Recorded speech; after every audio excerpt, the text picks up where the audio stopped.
A continuación, Minuto a Minuto. Rodrigo Arias Sánchez. Lo que pasa es que aquí conocemos la otra política también, que es la ofensa, el insulto. Cuando el instante no basta, el análisis se encuentra con la realidad.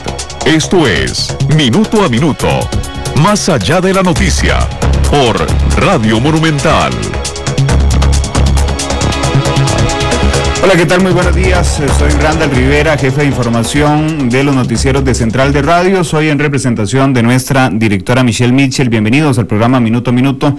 Quienes nos siguen a través de 93.5 del FM Estéreo y también en Canal 2 de Televisión Abierta. Recuerde que también nos puede ver a través del video streaming. Solo entran a la página de www.radiomonumental.com o más bien www.monumental.co.cr. Ahí a la derecha en la parte superior hay un link que dice véanos, nada más le da clic y podrá acompañarnos también por medio del video streaming. Son las 11:33 de esta mañana. Hoy nos acompaña el reconocido abogado don Henry Vega, con quien hablaremos precisamente sobre la responsabilidad de los comercios por los accidentes y las situaciones que vivan sus clientes dentro de las instalaciones. Pero sin embargo, don Henry, no quería dejar de pasar la oportunidad para aprovecharlo hoy esta mañana aquí. Acabamos de informar en Noticias Monumental, 3.078 recursos de amparo recibió la Sala Constitucional, idénticos, la única diferencia es el recurrente, y entonces la Sala Constitucional hizo un llamado esta mañana para que paren de frenar paren de presentar recursos de amparo idénticos contra las guías sexuales del MEP, porque ha dicho, no importa si presentan 3.500, 5.000, 10.000, como son idénticos, se van a resolver en un solo acto. Me interesa hoy, aprovechando que está aquí usted con su reconocida trayectoria, su criterio sobre este punto. Henry, muy buenos días y gracias por acompañarnos. Gracias, Randall, buenos días. Bueno, es un tema interesante de ver y analizar, no por el fondo, sino por la forma en cómo lo están haciendo. Vamos a ver, aquí en Costa Rica los casos no se ganan por cantidad, sino por calidad. Podrán presentar 2, 3, 5, 10.000 recursos de amparo que, si a manera de ejemplo, si en el fondo ninguno lleva razón, pues con solo que rechacen uno todos se van a ir por arrastre. De igual forma, si uno de ellos, que es copia literal de los 2 o 3.000 que se han presentado, lo declaran con lugar por el fondo, igual los otros por arrastre, por extensión de los efectos jurídicos de la sentencia, los van a acoger. De manera de que tiene lógica lo que dice la sala, en el sentido de si los recursos de amparo todos son el mismo, simple y sencillamente lo que están haciendo es provocando un gasto innecesario hacia el Poder Judicial, porque ellos tienen que almacenarlos, procesarlos, etcétera, y eso lógicamente va a significar un gasto que al final de cuentas, repito, por el hecho que se presenten 1.000, 2.000, 3.000 o 10.000, si en el fondo no tienen razón, todos los van a declarar con lugar. Si uno de ellos igual tiene razón, pues de la misma forma. Ese es el problema que tenemos nosotros aquí en Costa Rica, de que esto se ha hecho, el presentar demandas ante los tribunales de justicia, y más cuando son grupos organizados, independientemente que tengan o no tengan la razón, para efectos de críticas. El problema que tenemos aquí en Costa Rica es que se ha hecho una especie de deporte, afición corriente, presentar en volumen demandas a los tribunales sin ningún tipo de consecuencias, y eso lo que pueden ocasionar es un mal servicio, que a pesar de que la sala se esmere por darlo, y lo va a dar, en resolver esto de una manera pronta y cumplida, no deja de ser para ellos, me imagino, incómodo, inconveniente, el que por un mismo tema se vayan a presentar cientos de recursos de amparo. El llamado que hace la sala es una cuestión de lógica, de prudencia, y lo veo bien en ese sentido. ¿Qué sería lo más lógico? ¿Que la sala resolviera hoy o mañana el recurso principal que ya cogieron? Sí, y ya ahí pararía prácticamente de presentarse el recurso. Eso es lo que tendría que hacer la sala. Si lo declara con lugar o sin lugar, pues ya con eso pararía el ingreso de recursos, salvo que venga alguno con motivos diferentes. Sí, claro. En el tanto en que sean iguales, la sala lo votaría, tiran el voto, aunque la redacción completa del recurso lo haga o posteriormente lo confeccionen, pues ya con solo eso ellos perfectamente podrían parar un poco la presentación. El tema aquí es que cuando uno se presenta al mostrador a presentar un recurso, ellos tienen la obligación de recibírselo. Sí, claro. Salvo que la persona que vaya a presentarlo sepa que ya es el mismo de los 3.000 que presentaron antes y decida no presentarlo, pues lo que tendrían que hacer es presentarlo, y los auxiliares lo que hacen es agregarlo a los otros que ya van a declarar con lugar o sin lugar. Muy bien. Bueno, sin duda alguna un tema interesante de analizar en la forma, más allá del contenido, pero entremos en materia. Les decíamos al principio del programa, se ha puesto un tema sobre el tapete de que hace 15 días aproximadamente una clienta del supermercado PriceSmart sufriera un accidente, le cayó una estructura en la cabeza, ella tuvo una recaída. El tema se publicitó mucho debido a que tuvo esa recaída, y la familia reclamaba precisamente que el supermercado se hiciera cargo de los gastos de su salud. Esto nos devolvió hace unos años, a 2008, cuando la Sala Primera de la Corte, en un caso que usted llevó precisamente, dejó claro que la responsabilidad objetiva, es decir, lo que ocurra con las personas dentro del establecimiento comercial, es responsabilidad, don Henry, del establecimiento comercial. Nada más, antes de escuchar las primeras palabras de don Henry sobre este tema, vamos a invitarlos en nuestro Twitter, Radio Monumental. Pueden también hacer las consultas y nosotros se las transmitiremos también a don Henry Vega. Don Henry, ¿qué dijo la Sala Primera y cuál es la legislación que hay vigente hasta hoy aquí en nuestro país sobre el tema? Ok, una pequeña introducción. En este tipo de casos tiene que hablarse o tiene que demostrarse lo que se llama la responsabilidad objetiva. Vamos a ver, muy rápidamente, la Ley de Promoción de Competencia y Defensa Efectiva del Consumidor establece en el artículo 32 cuáles son los derechos del consumidor. Y uno de ellos, en el inciso A, establece la protección contra los riesgos que puedan afectar su salud, su seguridad y el medio ambiente. Esto nos lleva a determinar qué es una responsabilidad objetiva. Vamos a explicarlo muy rápidamente. Una responsabilidad, pueden haber responsabilidades contractuales o extracontractuales. Responsabilidad subjetiva o objetiva. Digámosle, la subjetiva es cuando una persona, sea por dolo o por culpa, comete algún tipo de delito, un accidente de tránsito por culpa o un fraude, un homicidio por dolo. La responsabilidad, otro tipo de responsabilidad es la contractual, que es la que proviene de un contrato que vos firmaste, una persona firmada con B, y hubo incumplimiento, entonces hay una responsabilidad contractual. La extracontractual se da muchas veces, por ejemplo, cuando son los casos de mala praxis en la caja, en donde no hay una responsabilidad directa por un contrato, sino por una responsabilidad médica. Entonces ahí es donde se entra a conocer la responsabilidad extracontractual. Y la responsabilidad objetiva es cuando la ley expresamente lo establece, que es el caso que tenemos, que la Ley de Promoción de la Efectiva Defensa del Consumidor establece muy claramente que uno de los derechos que tiene la persona cuando entra a un establecimiento es la protección contra cualquier riesgo que pueda ocurrir. Usted entra a un establecimiento, lógicamente hay que ver varios detalles.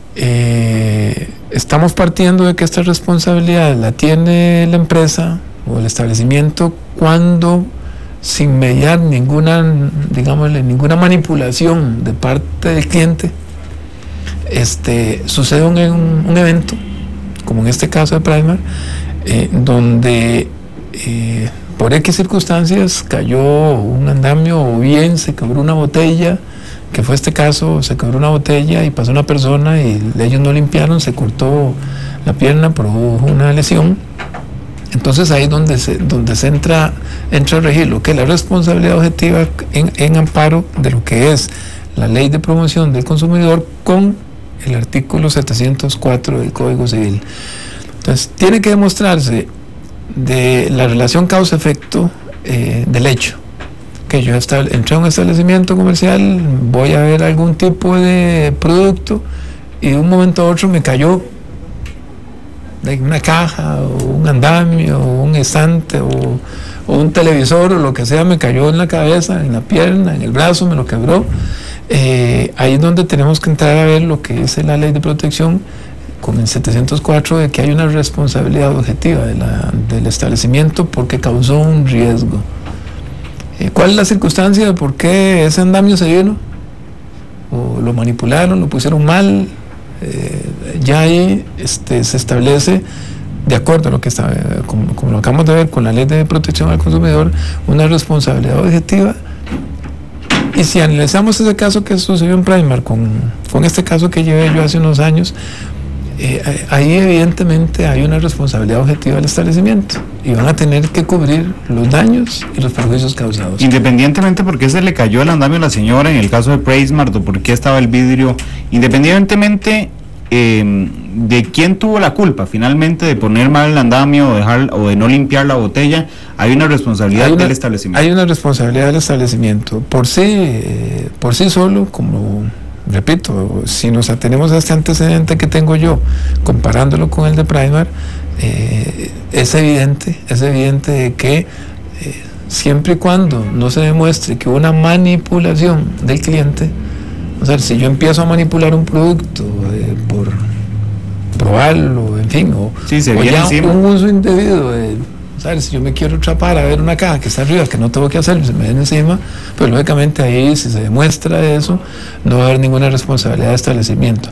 Lo que estamos hablando es el tema de este tipo de eventos que suceden sin ninguna participación del cliente y causa un daño, se le causa una lesión a la persona. Ahí entra a regir lo que ya la sala la sala primera ha establecido y repito, aquí tengo un voto del 2008 de las 8 horas 55 minutos del 16 de octubre del 2008, en donde la sala analizó ese tema, establecer una relación causal entre el hecho y el daño, y en el tanto en que se esté prestando un servicio, entra a regir lo que dice la ley acá de la defensa efectiva del consumidor, una protección contra cualquier riesgo que usted pueda tener dentro del establecimiento. Dentro del establecimiento incluye parqueos, por ejemplo, Henry, porque recuerdo un voto a la sala primera también de una persona que le robaron el carro dentro de un parqueo de un establecimiento, y todavía hoy nosotros entramos a los parqueos de centros comerciales o de supermercados y vemos un rotulito que dice este local no se hace responsable de los daños ocasionados a su vehículo. Sí, efectivamente ya hay como 2 o 3 casos en donde ya la sala ha establecido indicando de que el parqueo es parte del servicio. Uh-huh. Es parte del servicio que usted está dándole al cliente para decir, venga a este establecimiento porque aquí tenemos X productos y dentro de los servicios que le damos está el parqueo. ¿El rótulo no sirve? No.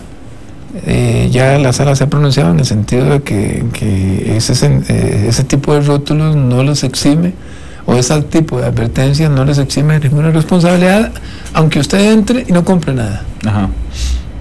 Aunque no haya adquirido nada, ya está ahí. Aunque usted no haya adquirido nada, ya hubo un caso así, efectivamente la sala lo resolvió. ¿Por qué razón? Porque determinó de que el parqueo era parte del servicio que usted estaba dando. Ok, que vamos a hacer una promoción de X productos, ok, venga a este negocio y ahí tenemos parqueo para X número de carros. Bueno, eso es parte del servicio, eso es parte del riesgo que tiene que asumir el establecimiento a la hora de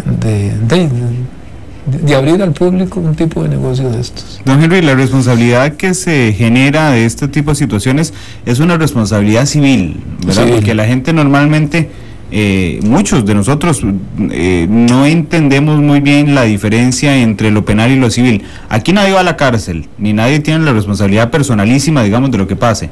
Lo cierto es que tiene que enfrentar una sanción pecuniaria o monetaria para enfrentar los daños y los perjuicios. Ok, tal vez de la misma forma algo muy rápido para explicar cuándo es penal y cuándo es civil. Hay una regla básica desde el punto de vista penal, que estamos hablando de delitos, pueden ser dolosos o delitos culposos, pero los delitos, quien los comete es una persona física. Ninguna persona jurídica cometen delitos. Ninguna empresa comete delitos. Los delitos los comete siempre un ser humano.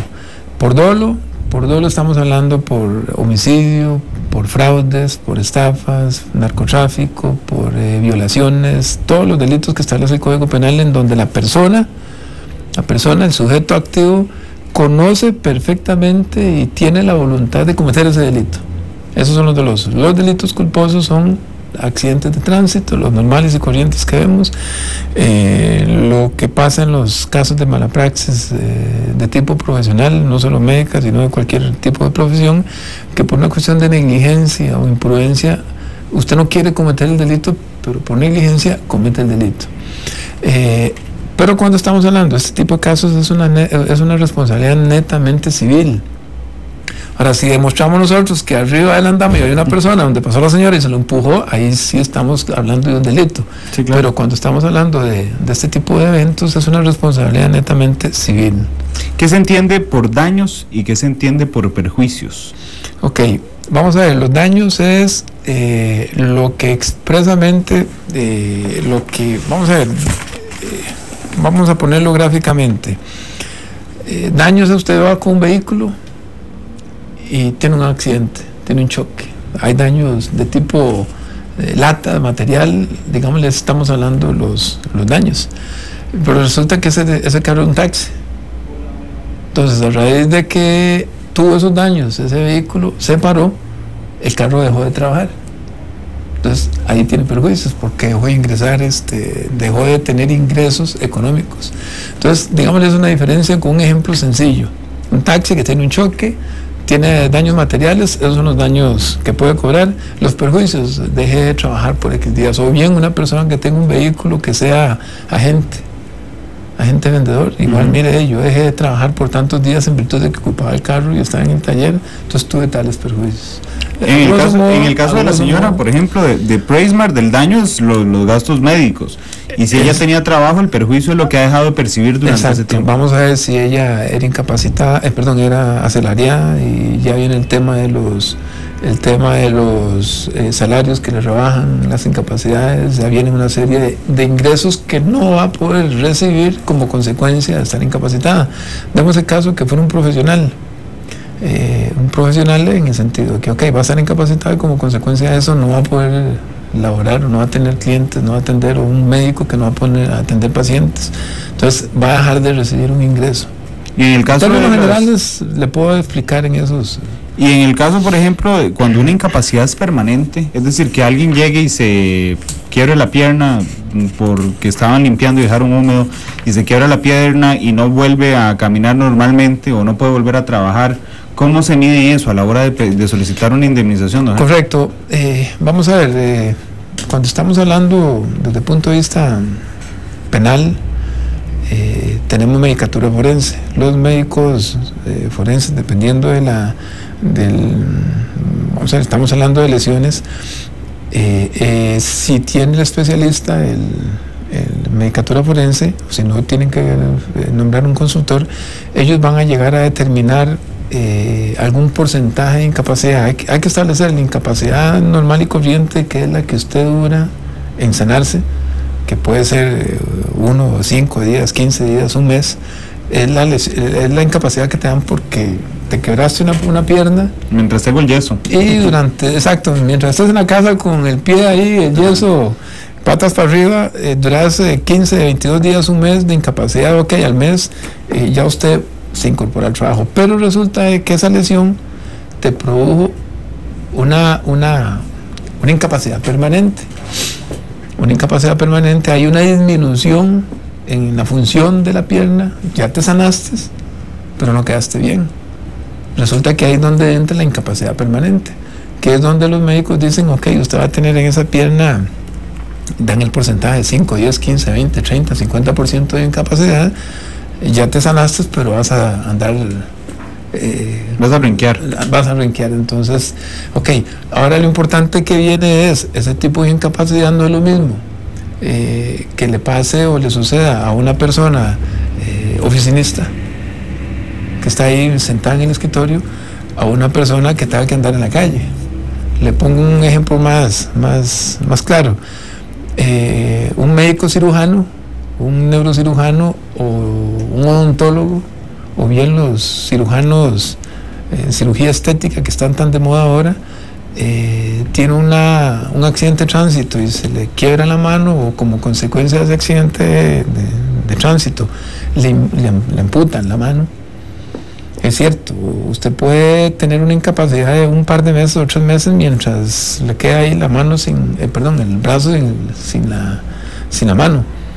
Pero esa persona no puede volver a trabajar más en la vida, porque es un neurocirujano, es un cirujano plástico, un odontólogo. ¿De cómo va a volver a trabajar? Nunca más. A mí me cortan la mano y yo sigo trabajando.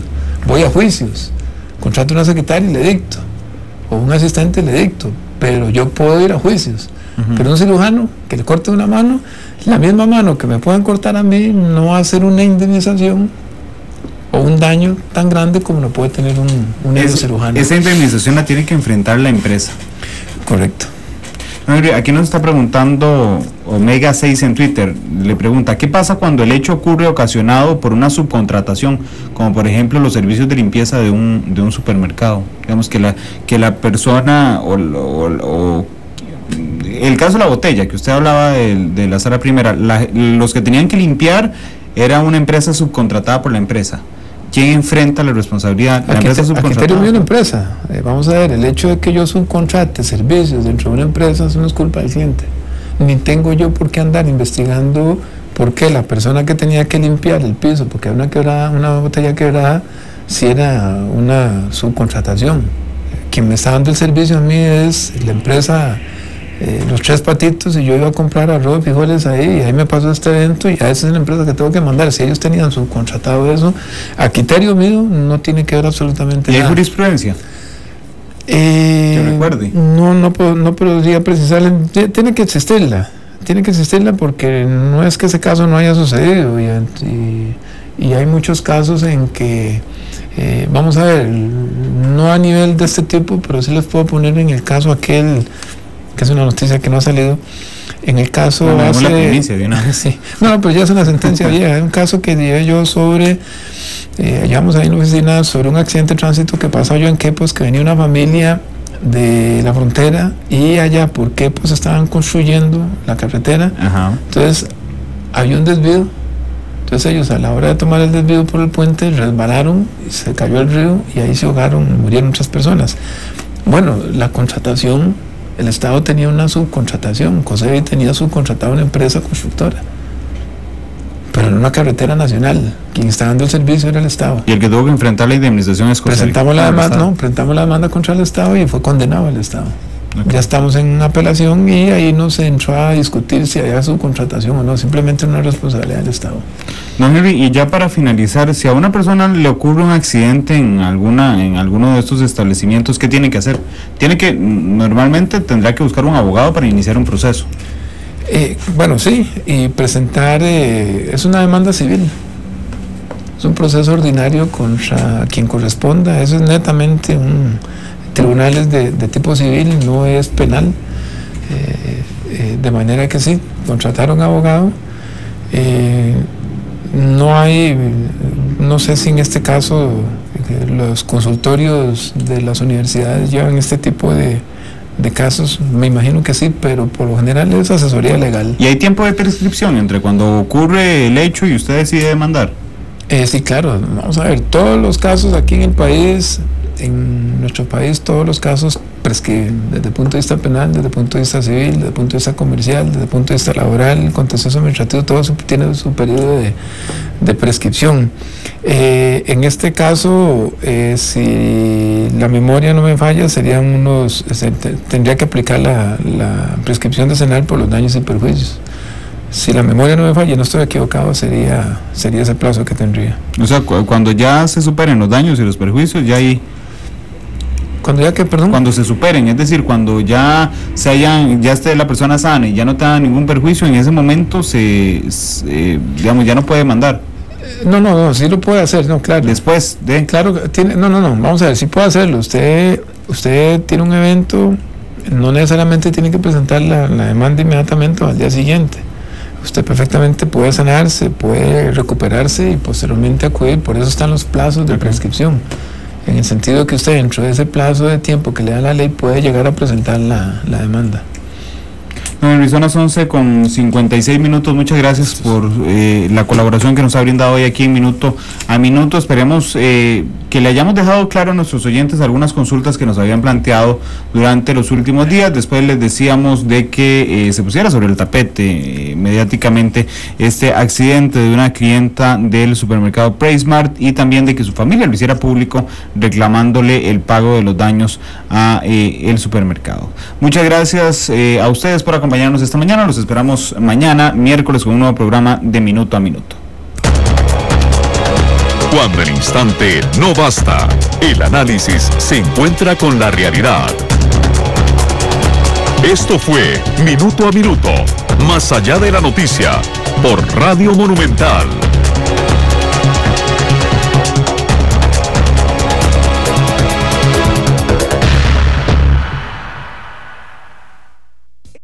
Esto es Minuto a Minuto, más allá de la noticia, por Radio Monumental.